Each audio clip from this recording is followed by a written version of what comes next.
Rev it up and welcome to Cars Yeah, show number 2308. Be prepared to be inspired. This is Cars Yeah, where you'll enjoy interviews with inspiring automotive enthusiasts. Mark Green is here to provide you with a fuel injection of automotive inspiration. So get in, sit down, buckle up, and get ready for a wild ride here on Cars Yeah.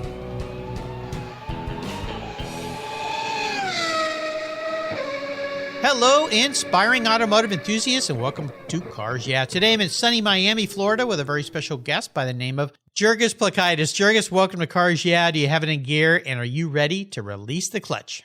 Absolutely. Let's do it. All right. We're going to have some fun. Now, before I give you a proper introduction and we talk into a very cool brand that you've developed, what's one little thing that most people don't know about you, Jurgis?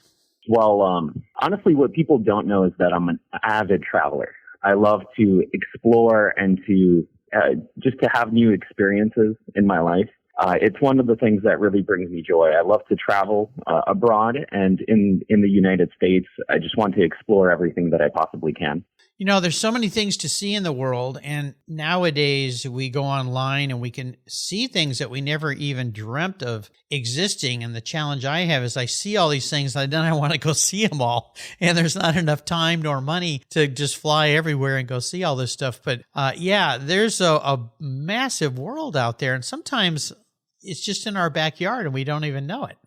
Absolutely. Yeah, there's so much to explore. Even in my backyard of Miami, Florida, there's so many local things, neighboring states. I truly just want to explore everything. I have a real passion for learning new things. I love to learn. It's my number one favorite hobby, and travel is a close second.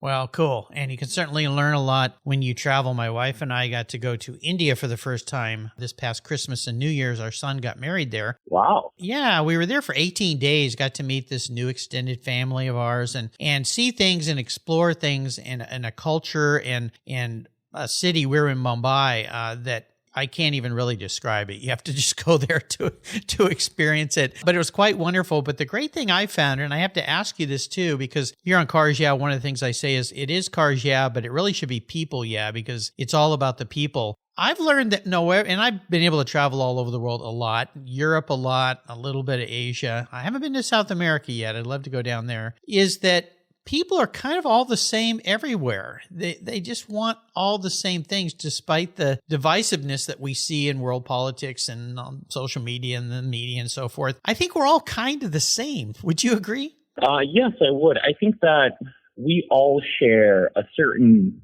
commonality. There's more than one string that ties us all together. You know, on the surface, we're all very different faces, different people, different lives, very different. But underneath the surface, you know, on a more, you could even say spiritual level, we're all the same. Absolutely. I think that's the greatest thing. And I'll tell you, traveling to India, nicest people, just awesome people everywhere we went. It was really, really nice. And even being out late at night in a massive city like that, whereas many cities I would think, I don't think I should be out at night. Never felt unsafe. Always had people willing to help us. Really, really wonderful experience. So travel is actually one of those things everybody should do at any time they have an opportunity. Never say no for an opportunity to travel, right?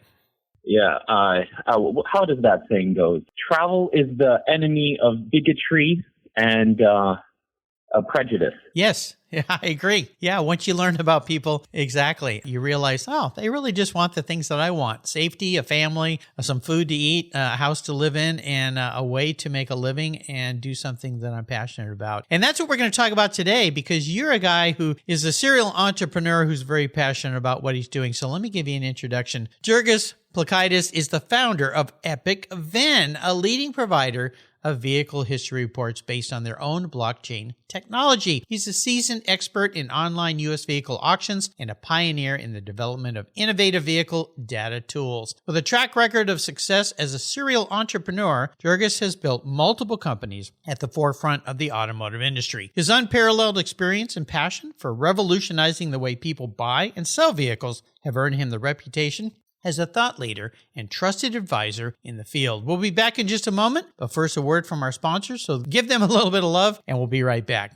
Stay buckled up. Years ago, when it was time to renew my collector car insurance policy, my carrier's rates went up. Way up, but my usage was the same and I never made a claim. I didn't even have a ticket. So what's with that? So I turned to American Collectors Insurance. Has your collector car insurance recently raised your rates for no good reason? Tired of paying an annual membership fee? Then it's time to look around and call American Collectors Insurance. I shopped around, I asked friends for recommendations, and found a winner that I can trust. And boy, I'm glad I did. I saved hundreds of dollars every year and slept better at night knowing my baby was properly insured. American Collectors Insurance have been protecting vehicles since 1976. They provided me with an agreed value insurance policy backed by their history of taking great care of their clients. What could be better than that? So give them a call and ask for a quote today. 866-ACI-YEAH. That's 866-224-9324. And protect the ones you love like I did with American Collectors Insurance. Classic car insurance designed by collectors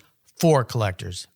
For several years now, you've heard me talk about Linkage Magazine. I've been a subscriber since the start. Their talented and creative team brings you a spectacular publication and website that shares the automotive passion from a worldwide perspective. Linkage is about driving, restoring, collecting, and firsthand experience at collector car auctions and more. They bring you real-world values plus rational, experienced opinions on the current markets. They cover the automotive world and the people who share our passions. And Linkage Magazine has grown, mailing you 6 issues annually. Join me on this journey with Linkage. They're geared for the automotive life. You can subscribe at linkagemag.com. So, Jurgis, we are back. So I'd like for you, before we get into EpicVin and what you're doing now, kind of walk us through a little bit of your history. Because as I said in the introduction, you've been involved in the car world for some time. You're an entrepreneur. You like to build and create things. So can you give us a little background before we dive into what you're doing today? Sure. A little bit about myself. I was born in Lithuania. I came to the United States when I was young. I've always had a passion for building. I see things like, this may sound silly, I see things like Lego pieces.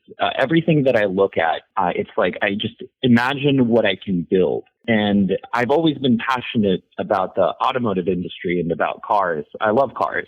And so I saw an opportunity to, I established a foothold in the space. One of the hats that I wear is the CEO of EpicVin, but we also, I've founded and scaled other companies in the auction space, shipping vehicles on a national and international level. We have a lot of different operations going on. And so it actually began with shipping. Then we scaled we were shipping cars for the auctions. Then we started working with the auctions. Then we realized how much opaqueness there is in the automotive industry. And that was the founding idea for EpicVin.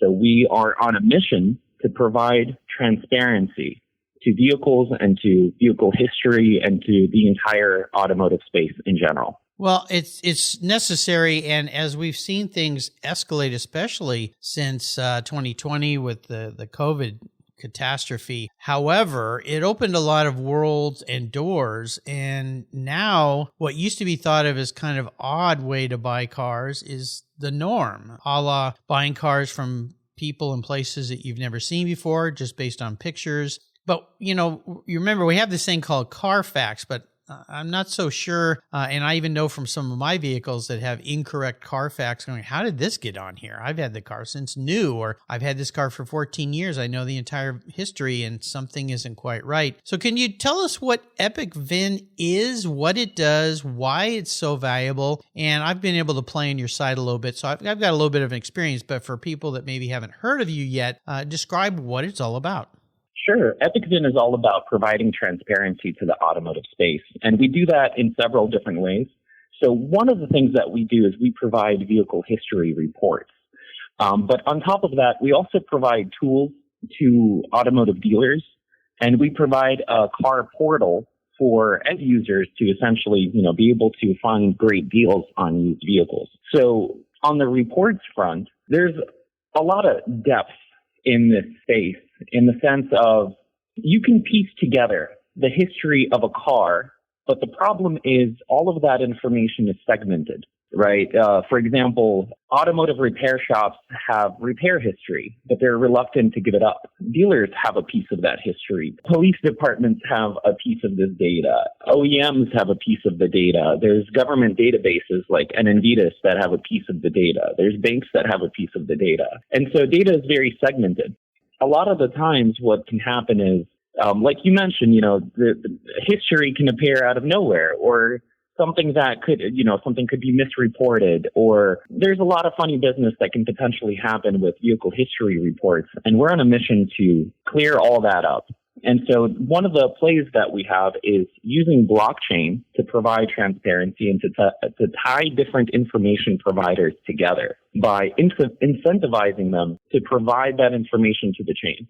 And so that is how we are, every day we continue to build the best vehicle history report. And one of the ways that we help the report scale is, like I mentioned, we have tools for dealers, and we incentivize them with advertising spots. And besides advertising, we provide them with predictive tools so they can analyze market prices, inventory availability. Our tools analyze the duration of a vehicle from list to sale, and it suggests the best prices for cars. It helps dealers make informed decisions to maximize their profitability.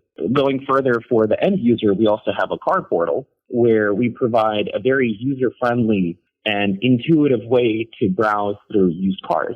Like you mentioned, since COVID and even before that, there's just been an overall trend to buying vehicles, to buying everything really, but buying vehicles especially online. And so EpicVin is just an extension of, my experience in the automotive space, particularly with auctions too, because the entire process happens online. So I took the knowledge that I've gained from the auctions, and I'm applying it to EpicVin as well.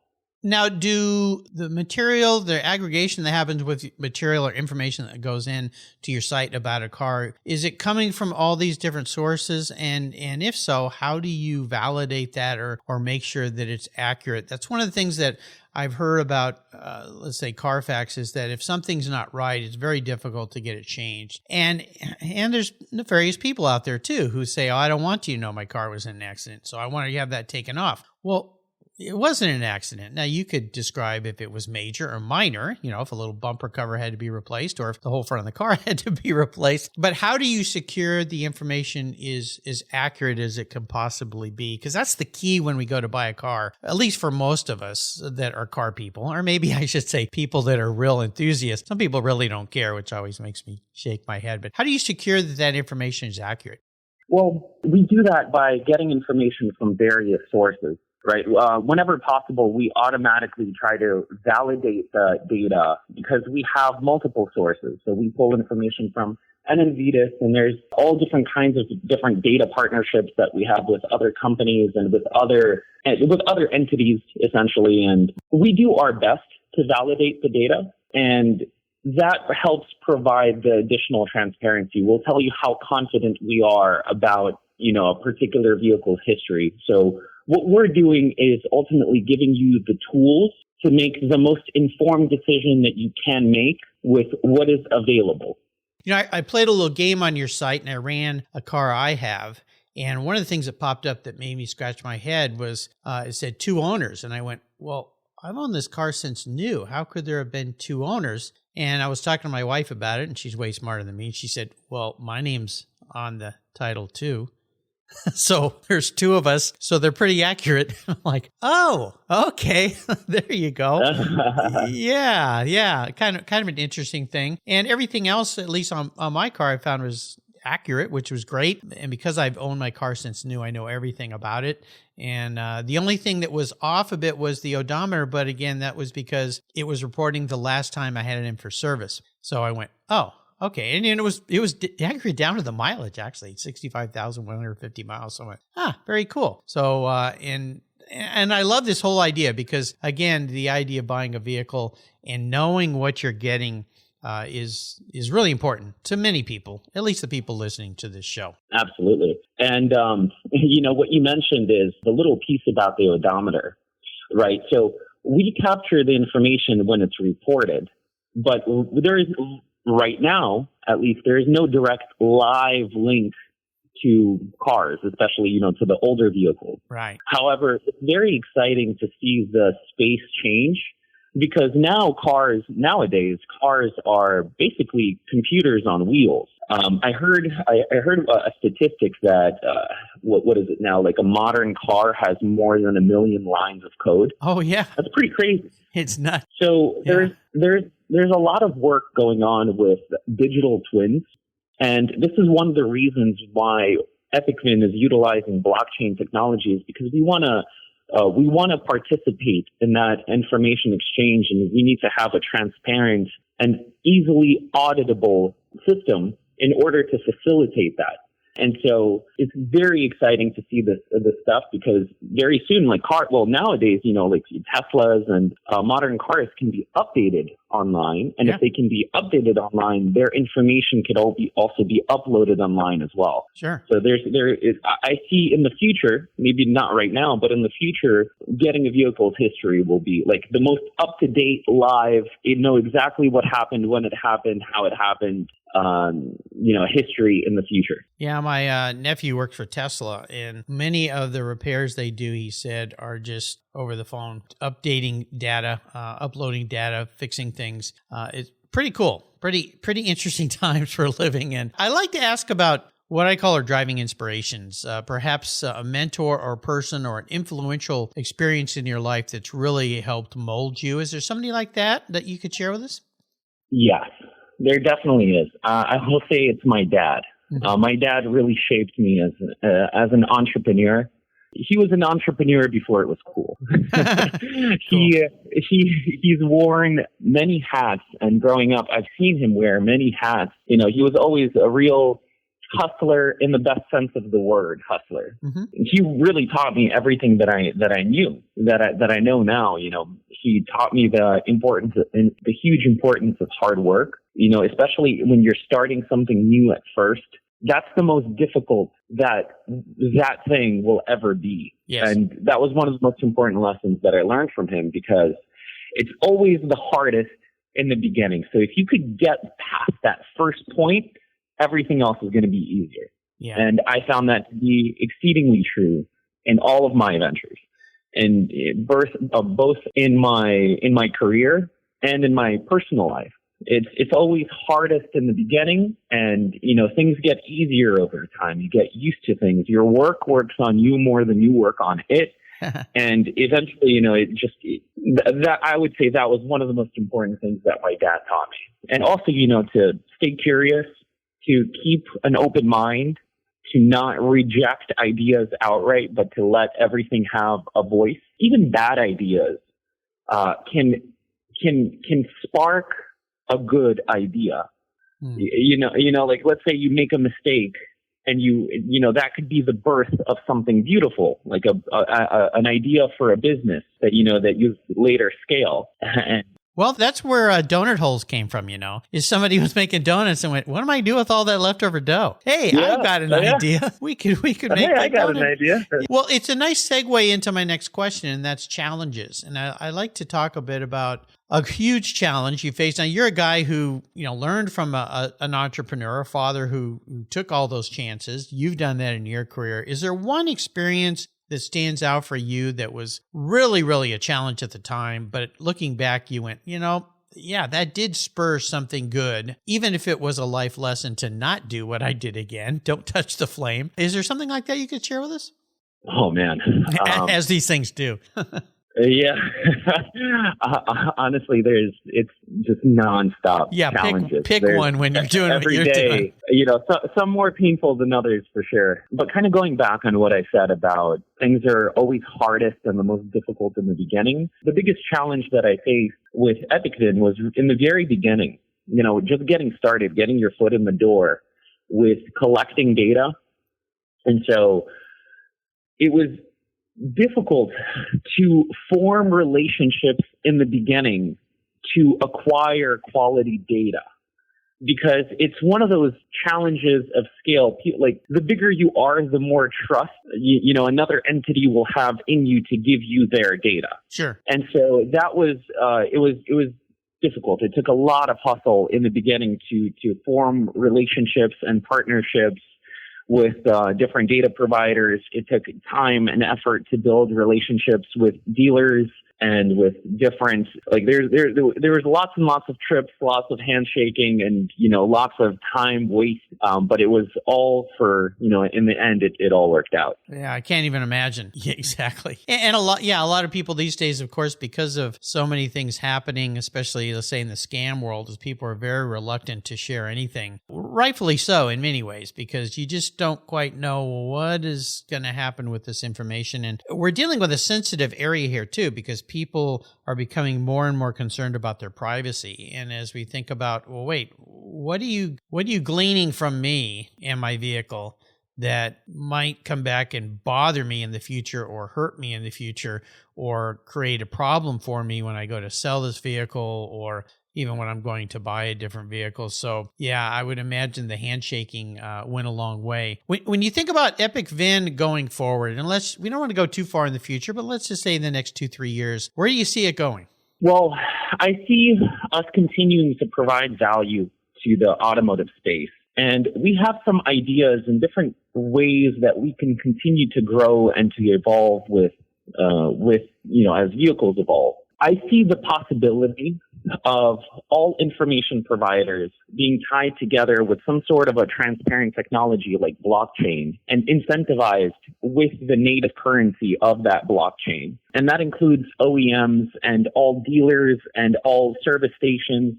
I think that there is some opportunity in having this communal effort to really provide as much transparency as possible to the automotive space. We've actually, in attempting to reach this vision, we've tried many things, some successful, some not. And it's honestly a difficult question, because I've heard this saying that I think it's very true. I think humans are very bad at predicting the future.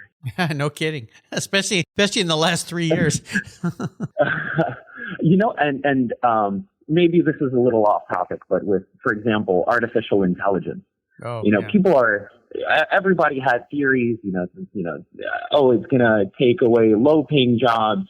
But, as it turns out, it was right around the corner. It was so much sooner than people thought, and it's actually doing something different than what people thought. It's actually going the high-paying jobs, right? It's making some areas of medicine, like radiology. It's threatening those jobs. It's threatening tax, like accountants and lawyers. And really, I think that I want to say I'm trying to remain humble and in thinking that I don't really know what the future is going to look like. What I know is that we adapt no matter what happens. And so every day we run we have ideas and we run different experiments to try to keep up with these changes. I'll shed some light into a failed experiment, actually. So what I was mentioning before is, how I mentioned there is no direct link to a vehicle, right? It'd be really cool if we could have some sort of a direct link to a vehicle to get data live as it's happening. And so we had this idea, well, why don't we try to develop these dongles that, like OBD dongles that you can plug into a car. Mm-hmm. And for the viewers, for the listeners that don't know what it is, it's just you have a special port in your car. Typically, when you take your car to a service station, your mechanic plugs into that port to check what's wrong with the car. Well, you could also plug other things into that port, like a little transmitter. So we were thinking, that would be a really cool idea, but unfortunately, that didn't really take off quite as well as we hoped. But there's lots of other things that we're working on to continue to innovate and keep up with the ever-changing industry. Absolutely. And I'll remind listeners, too, when you go to the website, EpicVin.com, you'll also see there's some other areas like looking for cars. You can go search for cars. I've had a different car on my mind since selling a car I had last year. And there's a nice aggregation of vehicles, not only around you, but across the the world, I guess, really, that you can go take a peek at and see what's available out there. And there's some car research tools. There's all sorts of different things on the website. So I would encourage you to go and check it out and play around a little bit. You can plug your car in there and see what pops up. Let's talk about you and cars, because you've been in the car world, so I'm assuming you're a bit of a car guy. Is there one special vehicle in your history that you could share a story about? I have a deep appreciation for cars, especially fast cars. But the story that I'm going to share with you is actually about a very slow car. Okay. It's an RV. I remember one of my most special memories is with a vehicle, actually was with an RV that I rented. Oh man, it was like 10 years ago, but it really left a massive impression on me. And I'll never forget this. So we rented an RV, me and my family, and we drove it all over the United States. Wow. Again, I have a passion for travel, and that was just such a wonderful experience because not only did we get to go and see so many new places, and we really got a feel for what the United States is, just driving through the countrysides and driving along the coast and driving through mountains and driving through, just plains. It was truly a serene experience. I had time to reflect and really gather myself, and it was just, it was beautiful. That's wonderful. And it was a bonding time for myself and for the family. Yeah. Because in some areas there is no cell signal. Right. Yeah, you got to actually talk to each other. Yeah, you have to do that old-fashioned thing. Yeah. I'm so happy that you did that. I follow a few different YouTubers that put out shows each week that are quite different in many ways. And one of them is a young woman. In fact, she's taking a little break right now, but she's become very popular. And she's originally from Poland, but she bought herself a Range Rover and has been traveling the world by herself, which I think is very brave, especially for a young woman. And I mean, she's gone everywhere, Middle East, Europe, South America, all sorts of Asia. And one of the things she said that kind of surprised me, because her experience coming from Mexico into the U.S. and then up into Canada and Alaska, her experience crossing the border was not so much fun, and she had some bad experiences. And so I thought, okay, if she's been all over the world, but she's going to kind of bash the U.S. But when somebody asked her, all the places you've been, if you could move anywhere because of the way you love to move around and travel, where would it be? And she goes, 100% United States. And somebody said, what? But you had that problem at the border, and, you had a few situations. She goes, this country has two wonderful things: massive space and freedom to move about it. And that's something that a lot of countries don't provide you with. So I'm so happy you got to do that. Yeah, some of my favorite memories are from when we had an RV when I was a kid, and we would travel, especially down into Baja, Mexico, and across the country, do different things. A wonderful thing to do, important thing to do, especially when your kids are young. I'm glad you got to have that experience in a slow vehicle. That's kind of fun. Yeah. Unique answer to that question. So I'm going to be a bit of I hold a degree in car psychology. As I say, I kind of made it up, but don't tell anybody. If I was to crawl into your head and ask you a very unique question, if you were reincarnated, manifest as a vehicle, not the vehicle you love though, it's your personality manifest into a vehicle, what would you be and why? Oh, this one's easy. Okay. I would be a Jeep Wrangler. Okay. Okay. Why is that? Well, how I mentioned before, I think of everything in terms of Lego blocks and like what I can build and versatility and adaptability. And I can't think of a more perfect car than a Jeep Wrangler. It's literally like a pick apart car. Yes. Oh, you don't want the roof? Take off the roof. Doors? No, you could take off the doors. Yeah. On water, you could traverse rivers, no problem. Just put a snorkel on it. You could submerge the whole car. Yeah. You want to go overlanding? You want to go camping? Just put a tent on the roof. Yeah. It's very versatile. You can take it anywhere. It's meant for adventure. You can handle any terrain. So I would definitely be reincarnated as a Jeep Wrangler. Well, perfect answer for you as I've gotten to know you, Jurgis. And I think that's great. And one of the things that's fun about this, I've known many people that have these vehicles, is no two are the same. You can customize so many aspects of that vehicle. and make it your own. You can make it very fancy and or you can make it really rough. And whatever you do, it's going to provide you with some fun. So yeah, they're great fun for sure. So how about a great book that you could share with us? Is there one that you'd like to share? This one would be a bit of more of a challenging question because I don't have a book. I have an entire suite of books. I would imagine so. Yeah. But you know what? Instead of telling you a book, I'll tell you an author. Okay. Dan Kennedy. Every single book this man wrote is just pure gold. He writes on the topic of marketing and psychology, and especially how that relates to sales specifically. Almost all of his books are about business in some shape or another. He also has a book, or actually several books, on time management as well. So his work has been very influential in my life. I've taken the lessons that I've learned from his work and applied it to my business as best as I could. And I would highly recommend for anybody to check out his work. He's still publishing stuff on Amazon. You could find all his books. It's excellent reading. Excellent reading.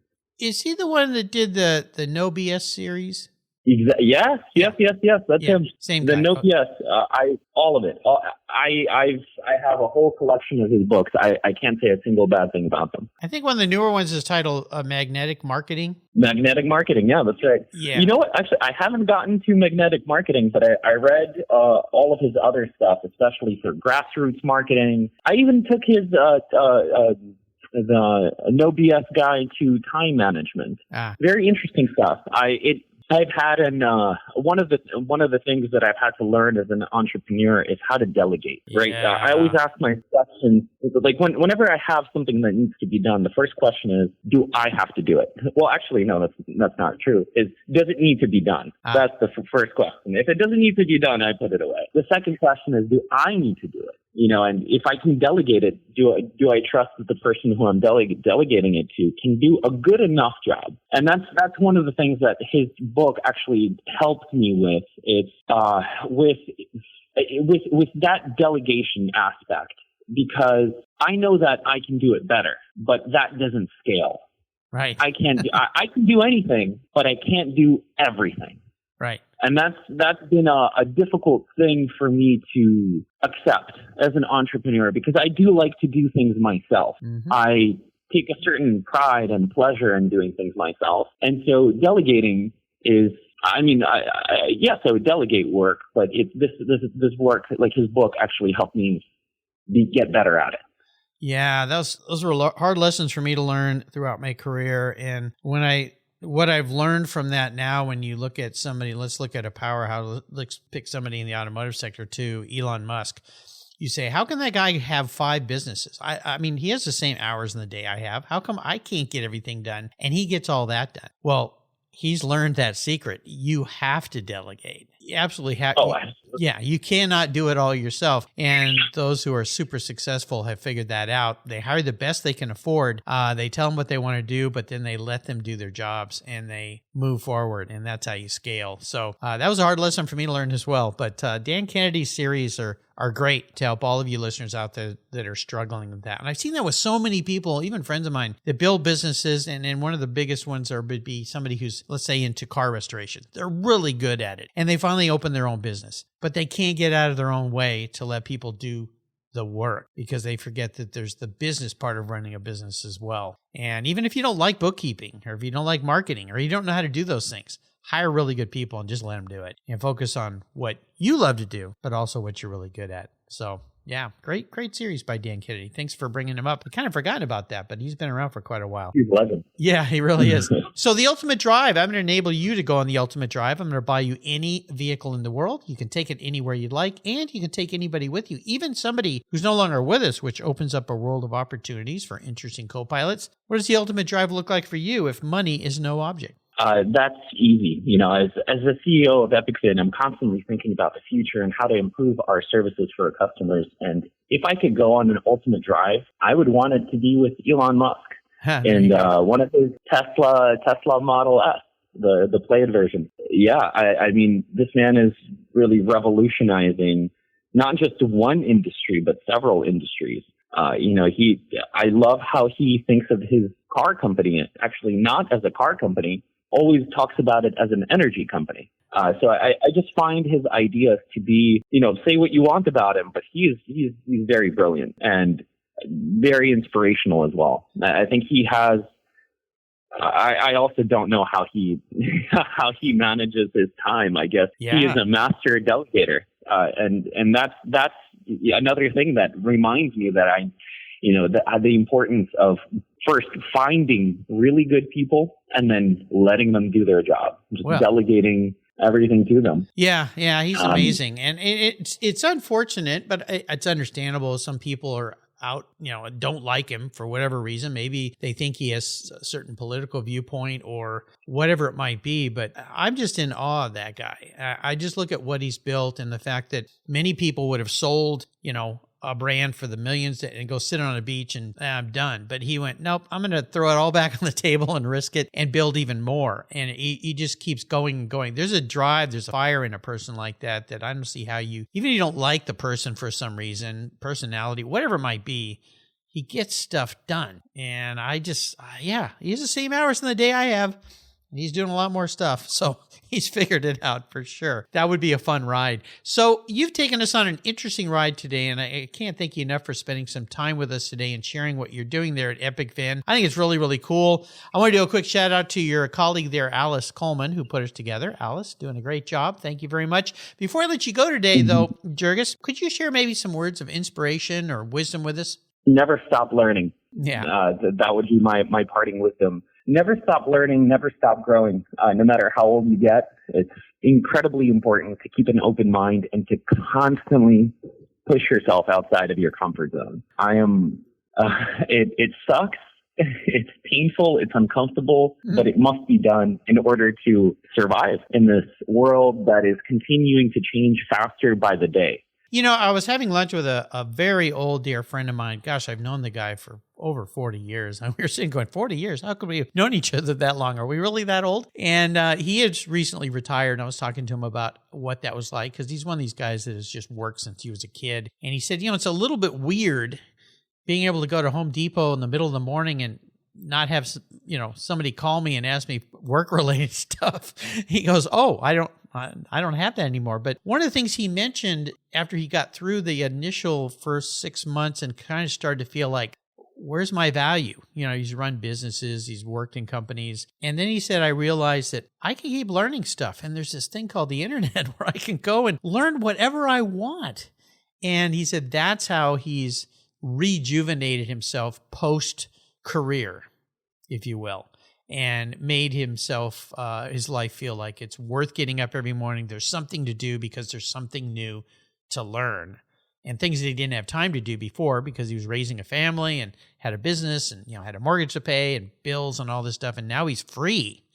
And that was a little bit spooky, but he mentioned that, what you just shared, never stop learning, never stop growing, even when you're old. And boy, today we've got a lot of that. How can people learn more about EpicVin? EpicVin.com. That would be the best place to learn. Yeah, easy. I love easy. That's also another thing that I learned. You have to make things easy. I think it's an Einstein quote. Make things as dumb as possible, but no dumber. Yeah. It kind of speaks to, you really, like, when it comes to user experience, to just anything that you're doing, you want to make things as easy for the other person as possible. Whether you're building a relationship, you don't want to put the burden of maintaining the relationship on them. Right. You need to make it as easy as possible. When it comes to, let's say, scaling a business and you're looking to acquire new users, you have to make things as easy as possible for them. Always try to take it to that next step to, even when internally too, like, let's say the way your website works, and like you want to make things as intuitive as possible, so people have to learn as little as possible to, effectively operate your website or, whatever it is, whatever it may be. Absolutely. Great way to put it. Well, I really appreciate you spending time with me today and sharing what you're doing there at EpicVin. Love what you're doing. I'm glad I've learned more about you. Now the Cars Yeah listeners can go check it out. EpicVin, EpicVin.com. Check it out. You can put your car in there, see what you learn. And if you're looking for a car, there's an opportunity there as well. Until you and I talk again, my friend, I'll see you down the road. Oh, thank you so much for having me, Mark. I appreciate the time, and I thank you for what you're doing. I love the podcast. Well, thank you. It's really fun. I get to meet a lot of inspiring automotive enthusiasts. Makes my day. If you're listening to this program, there's a pretty good chance you believe what I believe, that the collector vehicles we love are more than just a means of getting from one place to the other. They're a part of our culture, our identity, and as a people, they bring us together at vintage races, classic car auctions, and 1,000-mile rallies. That's why I support the RPM Foundation, which exists to ensure that the critical skills necessary to preserve and restore these important vehicles aren't lost to time. RPM stands for Restoration, Preservation, and Mentorship, and their goal is to inspire the next generation of vehicle restoration professionals through its outreach programs. And they include Shop Hop, Off to the Races, the RPM Future Class, and many others. These programs engage talented young people across the country and connect them with mentors and a variety of opportunities in the industry. For more information on how the RPM Foundation is driving the future of collector vehicles skilled trade, visit rpm.foundation today. Thank you so much for joining us on today's ride here at Cars Yeah. Drive on over to carsyeah.com to find show notes and inspiring automotive fun. Download your free copy of Filler Up, a fun book filled with gorgeous photographs of fuel filler fun, including quotes from more inspiring automotive enthusiasts. Download your copy today, and we'll see you next time on Cars Yeah.